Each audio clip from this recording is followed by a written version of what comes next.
Good morning, students. How are you? I hope your studies are going well with these e-content lectures.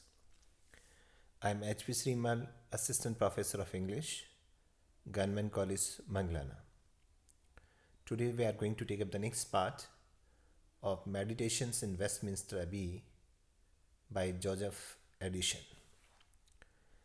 Dear students, we have read so far that Edison contemplates, reflects, and thinks seriously in the Westminster Abbey about the lot of human beings, seeing the scattered mass of men, women, soldiers, priests, clergy, etc. Further, he concludes that whatever inscriptions are there on the tombstones, they should be first presented to the scholars for reading so that the foreigners who visit the churchyards may fabricate or cultivate a good idea of the nation. In this context, he gives a further example. Let's see. He writes Sir Cloudesley Sowell. Sir Cloudesley Sowell's monument has very often given me great offences. Instead of the brave, rough English admiral, which was the distinguishing character of that plain gallant man, he is represented on his tomb by the figure of a beau dressed in a long periwig and reposing himself upon velvet cushions under a canopy of state. Have you got? He says that, for instance, how how a wrong idea can be fabricated of a dead person. To illustrate this, he gives one example of Sir Cloudesley Shovel. He says that if you ever visit Westminster Abbey, you see that Sir Cloudesley Shovel's monument is represented by a figure just like a bow. Bow means Beau. Bow means a dandy, a fop, or a dude. Let me make use of Hindi to make the meaning of this word clear. Bow means in Hindi chela. The figure of Sir Cloudesley Shovel is represented as a chela, dressed in a long periwig. He has donned a long periwig and reposing, lying down in rest. What is the meaning of reposing? Lying down in rest upon velvet cushions under a canopy of state. Can you imagine? Can you ever imagine an admiral in such a posture? He is reposing, he is resting, lying, donned a wig, and he seems to be a dandy or a fop or dude or beau, just like a romantic lover. Is it a true picture of an admiral? What will a foreigner, when he comes to visit the churchyard, learn about the personality or character of Sir Cloudesley Shovel? Can he cultivate or fabricate a good image of that admiral? No way.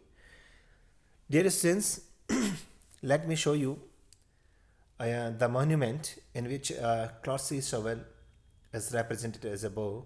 You can see that monument just like this. Can you see it now on the screen?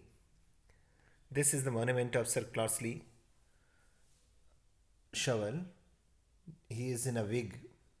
He is lying down in a posture of rest, and he seems to be a beau, fop, or dandy. Do you think that Sir Cloudesley Shovel seems to be an admiral from any angle? I don't think so. That's why Edison says. So that's why Edison says that whatever you write or whatever you present in your churchyards through inscriptions or epitaphs, they should be first presented to the scholars for perusal and let them judge so that a good image of your country can be cultivated in the eyes of a foreigner. Let's see the next thing, what he says further. The inscription is answerable to the monument, for instead of celebrating the many remarkable actions he had performed in the service of his country, it acquaints us only with the manner of his death, in which it was impossible for him to reap any honor. Have you got the point? The inscription is answerable to the monument, and as there was a monument, so was there the inscription. There is no difference. For instead of celebrating the many remarkable actions he had performed in the service of his country, it acquaints us only with the manner of his death. Because in the inscriptions, what is written in the inscription?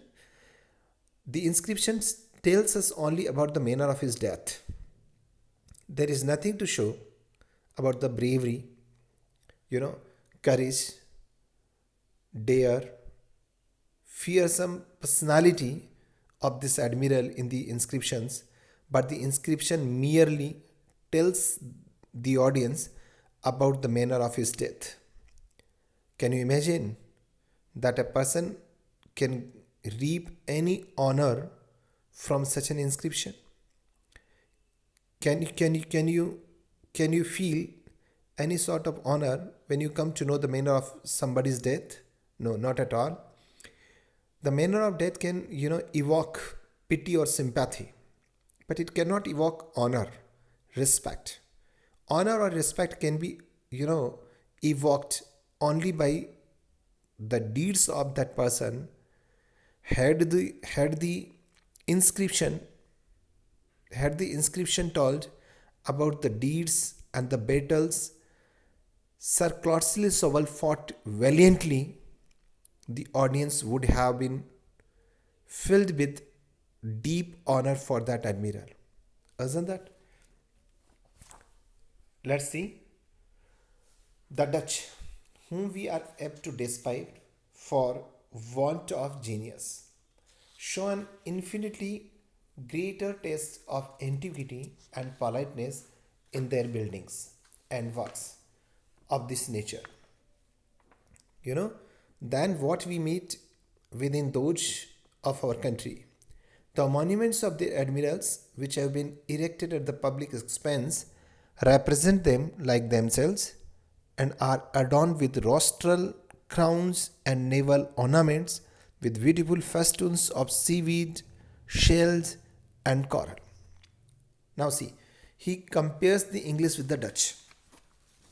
Joseph says that the Dutch, whom we are apt means suitably, despise means hate, H-A-T-E, that the Dutch whom we hate for want of genius, we think that they do not have any sort of genius, and that's why we hate the Dutch. But the Dutch show an infinitely greater taste of antiquity. Antiquity means classical times, and politeness in their buildings and works of this nature. When we compare the buildings and the monuments of the Dutch, we come to know that they have more refined taste for them in comparison to the English. For instance, he says, the monuments of their admirals which have been erected at the public expense. The monuments of the Dutch are erected at the expense of the public, and they represent them like themselves. And these monuments represent the warriors as they should be represented, and are decorated with rostral crowns. Rostral crowns means related to ancient ships, warships, naval ornaments with beautiful festoons, beautiful garlands of seaweed, shells, and coral.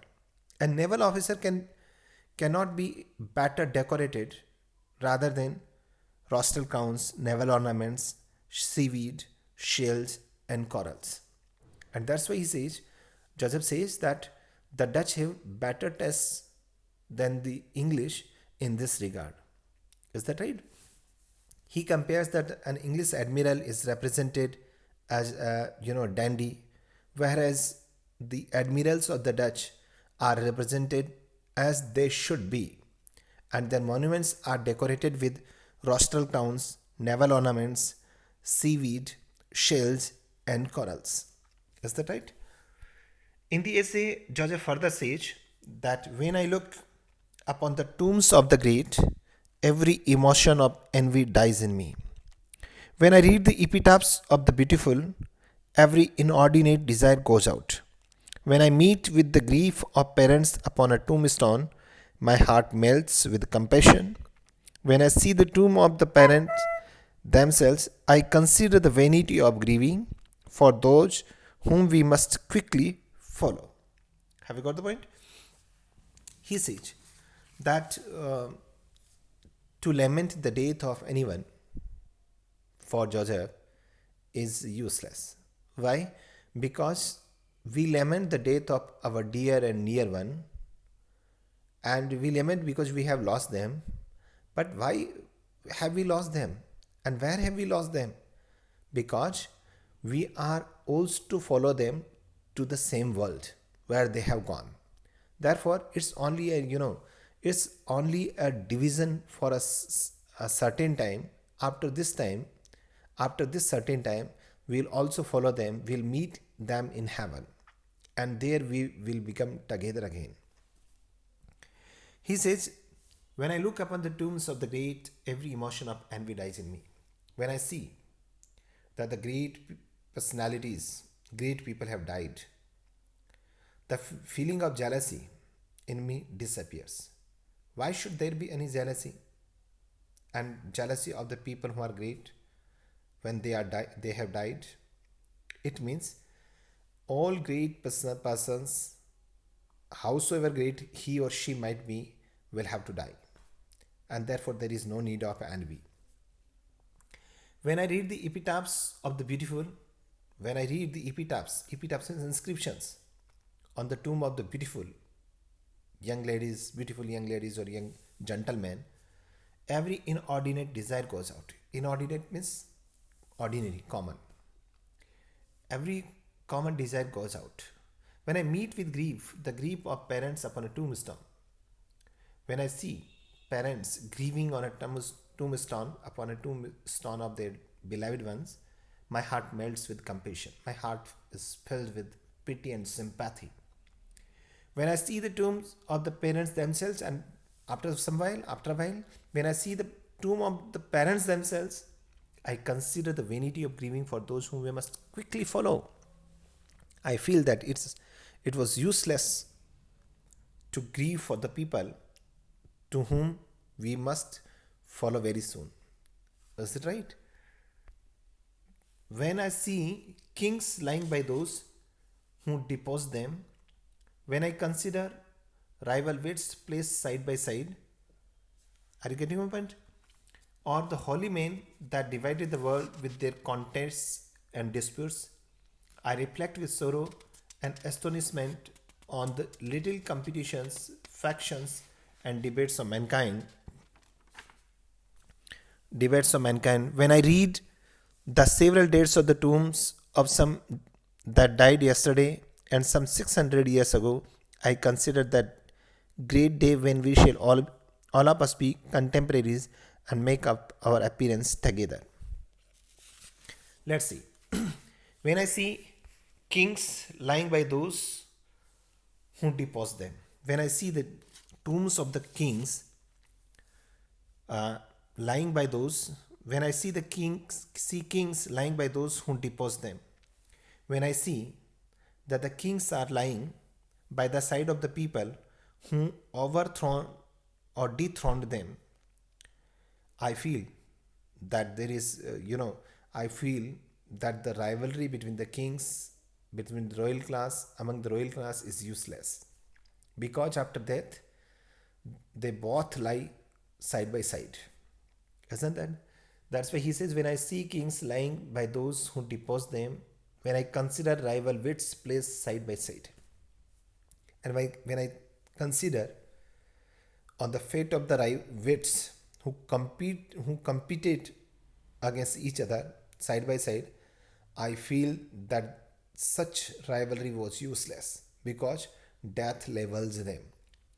Or the holy men that divided the world with their contests and disputes, and the holy men, that is priests and clergies and monks, etc., who divide the world with their conflicts and arguments lying side by side, I reflect with sorrow and astonishment on the little competitions.